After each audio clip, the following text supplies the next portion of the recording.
consuntivo a 2 anni dall'insediamento da parte del sindaco di San Biagio Platani, Salvatore Di Bernardo. Il servizio di Gaetano Ravanà. Il sindaco di San Biagio Platani, Salvatore Di Bernardo, ha voluto fare il punto della situazione dopo 2 anni dalla sua elezione. Ero consapevole dell'enorme responsabilità, ha detto il sindaco, della grande sfida che mi accingevo ad affrontare e della scelta pesante che avrei dovuto fare per dedicarmi ad un'attività che avrebbe assorbito totalmente la mia vita. Mi è bastato poco tempo per capire quello che avevamo ereditato e delle difficoltà che avremmo avuto nei primi anni nel dare le risposte attese dai cittadini.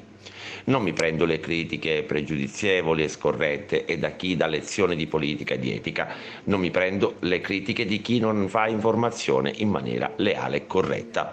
Mi prendo le critiche, continua ancora Di Bernardo, di chi vuole condividere e costruire una nuova città libera. Mi prendo la responsabilità di ciò che ho fatto dal giorno in cui mi sono insediato. Lo faccio a testa alta e schiena dritta, sapendo di poter contare su una squadra di assessori e consiglieri compatta e unita, che ha individuato cause e soluzioni per iniziare a cambiare marcia e che ora ha tracciato una strada che va dritta agli obiettivi del bene comune.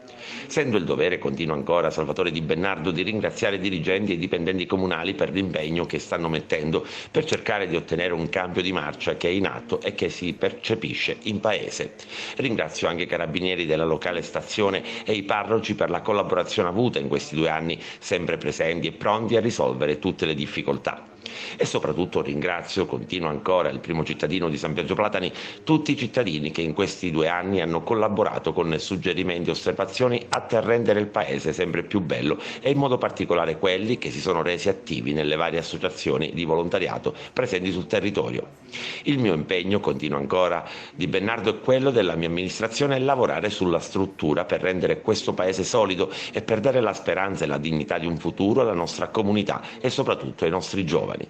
Per fare questo ci vogliono tempo, passione, onestà, grinta, partecipazione, credibilità, sudore, impegno e soprattutto umiltà. Quell'umiltà, conclude il primo cittadino, che mi ha contraddistinto da sempre, e per questo ringrazio i miei genitori per il buon lavoro che hanno fatto e ringrazio la mia famiglia che mi sostiene ogni giorno e mi scuso con loro perché capisco che il tempo non basta mai per stare insieme.